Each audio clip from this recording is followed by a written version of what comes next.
Hello guys, welcome to a new video. This is one of those experimental drawings that I do at 1 o'clock in the morning when I've told myself I'm going to have an early night. This happens more often than I would like to admit, and it was just based on an aesthetic that I've seen around lately. I don't know what it's called, but it's like a theme of flowers growing out of scars and injuries, and in some cases like robotic parts of bodies, androids, robots, and different things like that. And I have no idea what it's called, but it seems to be a thing at the moment, and I just really liked the look of it, so I thought I would give it a try. And then I wondered why I decided to try it, because I'm not very good at drawing flowers and I don't have a lot of patience for drawing flowers, so it was kind of one of those things. I got into it and then thought, I don't know why I'm doing this, but I did like how it turned out in the end. I decided to try out a technique that I haven't done for quite a long time, and I think the last time I used it was back in 2015 on an illustration called Decay, which I did record. It's back somewhere on my channel. And basically for that, what I wanted to do was draw attention to the line art and not distract from it by adding full shading. So what I did was just use flat colours and textures to add visual interest to the picture without distracting from the line art. That's what I tried to apply here. And I tried to keep it to muted colours because I didn't want to make it too bright. I just wanted to kind of create a sort of gritty look to it, a very muted look, a sort of sombre look, and hopefully I kind of achieved the mood that I was after. So this character, you might recognise him, is my character Jacob. You'll have last seen him in my video about figuring out your own drawing style. For anyone who's new, Jacob is a character from my cyberpunk novel Wired. He is a cyborg. He's about 20% machine at this point. From the way that I draw him, you can't really tell most of the time how much of him is actually cybernetic, but beneath the skin there's a lot more going on than you can see on the surface.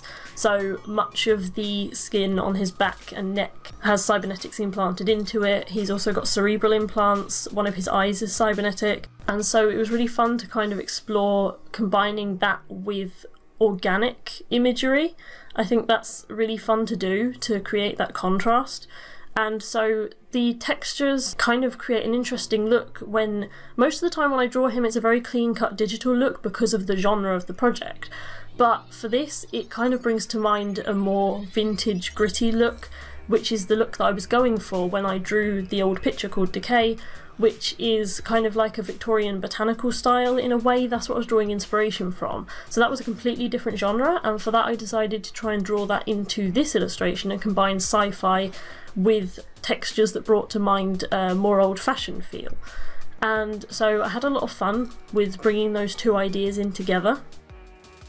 Also, this method and this style of working allows me to focus primarily and to draw attention to my line art most of all, which is my favourite part of the drawing process. I really like line art because that's the point when the drawing really starts to come to life, because my sketches are messy, and then when I start to work on the line art it's like I'm producing something from the chaos, which sounds a bit kind of poetic, but it is literally me just trying to make sense of a chaotic pile of scribbles.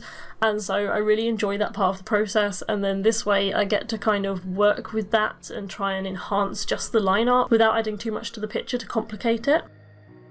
I need to give a shout out to the guys on Facebook. There's a little Facebook group where we all share work in progress shots of our artwork and ask for help, and I tend to do that a lot. I'm in there quite a lot asking for help, and it's through their help that most of my pictures have turned out the way they have, because they always give me advice on colour schemes and line art and all different things like that. And in the case of this picture I was having real trouble getting the colour scheme to work while maintaining all the detail in the image, and I don't have the experience with working with limited colour schemes, so they really helped me out, and it's so helpful to be able to just drop into that group and ask whenever I need a hand. So thank you guys, you're all awesome, and this picture probably would have turned out very different if you hadn't helped me. As you can probably see, Jacob has a lot of scars from old injuries.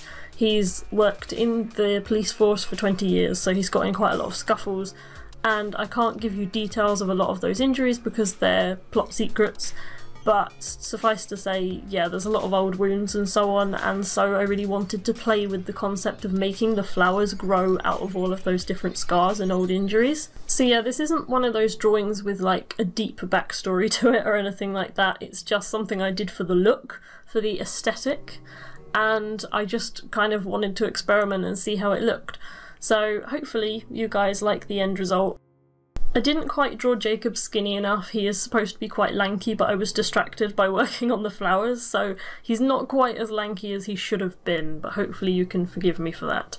But also it's kind of difficult. For some reason when I take the eye patch off him, Jacob looks completely different, same as if I draw him clean shaven. I'm planning a drawing where he's with Sarah and they're all dressed up and fancy and he's going to be clean shaven, but I'm thinking, is he actually going to look like Jacob, because he just looks weird with no stubble, and the eye patch just changes things as well. It's really weird. But yeah, hopefully it's still vaguely recognisable as Jacob at least.